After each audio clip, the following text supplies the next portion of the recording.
And thanks for joining us here at 4. I'm Scott Reynolds. And I'm Fallon Glick. The man accused of having explosives and dangerous chemicals at his home last year on Applegate Lane has now pleaded guilty. But Mark Hibble could avoid jail time. WDRB's Darby Bean was in court today and explains this plea deal for us. Darby?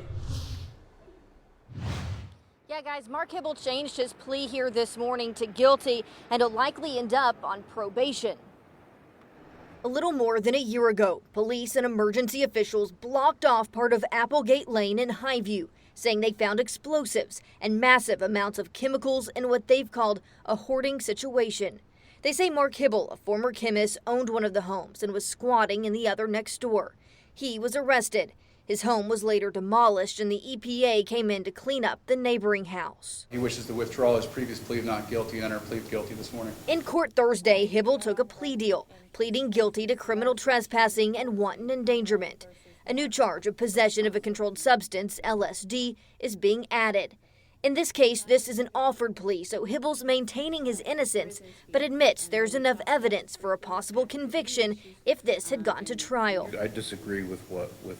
But this is what they would present, and there's a substantial risk that you would be convicted under these set of facts. I just want to make sure you're clear. I'm clear. Instead of time behind bars, the recommendation is for Hibble to be on probation, as long as he follows the terms and continues mental health treatment. Well, I don't see how he could do anything but plead guilty on it. I mean, everything was there. A neighbor says chatter about last summer has died down in the area, other than the comments about the now empty lot. I think he was just playing with it, experimenting, but not to say it wouldn't get worse, because that's how everything starts. Hibble will be back in court in early November for sentencing.